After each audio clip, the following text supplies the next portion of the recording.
Hey, it's me, MLB. Here is chapter 43 of Shattered Image, and this one is titled, Oops, She Did It Again. We'll be able to hang out though, Sarah offered with a smile. That's what I'm looking forward to. Bro, we hung out in the hospital the whole time, you said with a smirk as you walked down the steps to get to him.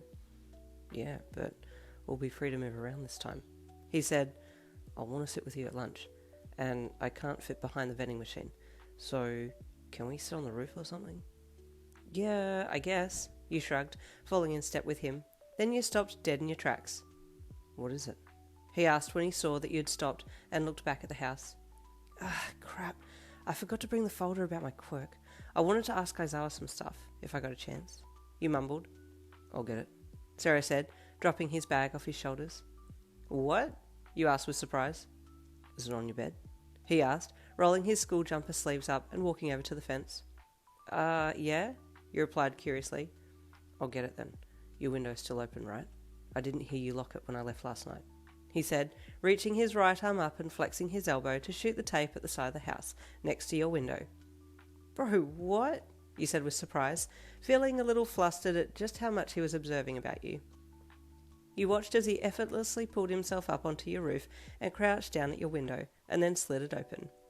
He was into your room and then out of your room and held up the folder as he climbed out again, and you smirked and crossed your arms across your chest, trying to not look too impressed.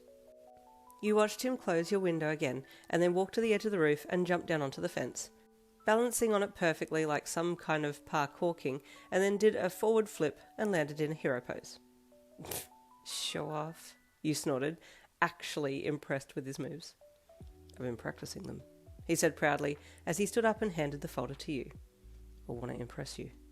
Ugh, loser, you replied playfully with an eye roll as you took the folder from him. Why though, you weirdo? Because I, want you to think I'm cool, he replied a little bashfully, rubbing the back of his neck while looking down, keeping his shy eyes averted from yours. You're not cool, you lied, and then quickly added more to your comment so that you didn't upset him unintentionally. I mean, whatever, I guess. Not everyone can do that. Well, I gotta keep practicing then, he said, sounding a little deflated. Come on, Spider-Man, we need to keep moving, you said, turning and heading off towards the school while he quickly grabbed his bag and threw it over one shoulder and then ran to catch up. I'll take that as a compliment. Spider-Man is cool, Sero said. Yeah, he is, you mumbled, and Sero grinned. Do you like Spider-Man? He then asked hopefully, wanting to glean some more information about you. Dude, you notice way too much about me, you suddenly said, unable to move past just how many cues he had picked up on your daily habits or in your mood. Well, yeah, I guess I do, he replied again, scratching at the back of his neck and keeping his eyes averted. He liked where this conversation had the potential to go, but was still a little worried that it might be a little too early to admit just how much he had fallen for you. It didn't seem like you were ready for any relationship at that point, but he still wanted to drop hints. You remembered that the folder was on my bed, that I didn't lock my window last night, you said, listing the things he had noticed on your fingers. What else have you noticed? You said jokingly, but also kind of curiously. Well, he said, something must have happened this morning. You looked at him. Like what? You asked defensively. There was no way he could tell this much, surely. How did he know that you had had a bit of a stare down with your dad? Like, something must have been said between you and your dad about your quirk, right? He said, looking at you. You couldn't help but let your jaw fall open. Dude, you said, grabbing his arm and stopping in the middle of the sidewalk.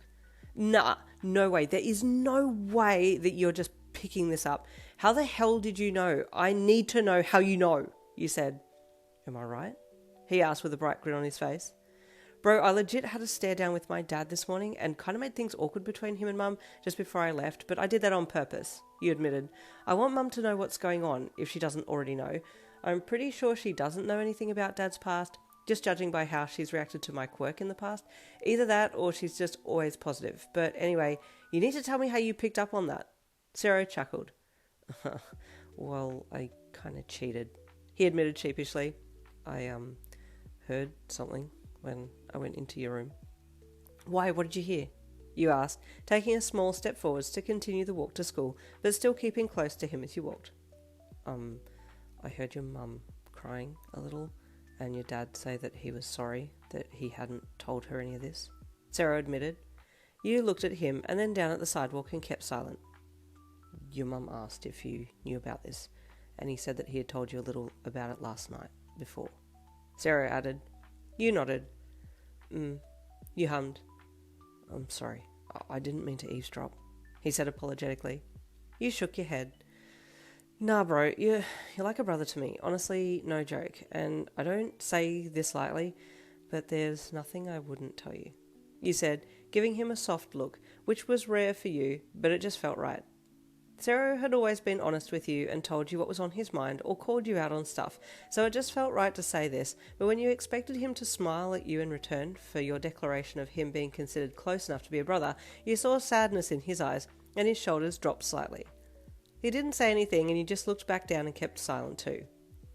I wonder what will happen now, you wondered, thinking about how your mum would be feeling and feeling a small pinch of pain on her behalf. The last person I ever wanted to hurt is Mum, you thought, a little anger welling up in you about your dad for keeping this to himself for so long. You let the anger show on your face as you walked, but Sero was in his dejection era and wasn't paying attention to you.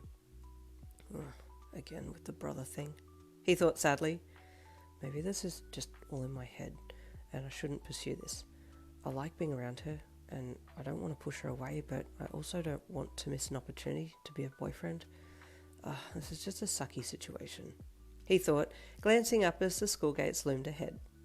Into the grounds you and he walked, silently heading to the locker room and then parting to go to your own lockers. Sero kept looking at you as he got his things together, but you seemed to have gone internal and weren't even paying attention to your surroundings. After he got his stuff, he walked over to you. Ready? He asked. You looked up at him. For what? You asked in a short tone of voice, your anger at your dad coming through. Class? He asked. Oh, you said, snapping out of it a little. Yeah, let's go. You gave him a little half smile, and he gave you a smile too, and you turned and headed down the hall together. Ida was the first to spot you as you and Sero walked and called out his greeting. Good morning, Yin, he said happily, and good morning, Sero. Hey, you greeted in reply, waiting for that inevitable question of how are you, where were you, but it never came, and you glanced at Sero, who seemed a little down. Weird, you thought, but you were also happy about it. Into the classroom you walked. There were a few other classmates there, and your invisible hackles stood up on end, waiting for them to be over the top in their greetings, but weirdly, they all just said a polite hello and went back to whatever they were doing. Okay, this is sus, you thought, giving everybody the side eye. I can already hear the screaming coming from the comment section about how Yin has blown it again by calling Sero her brother.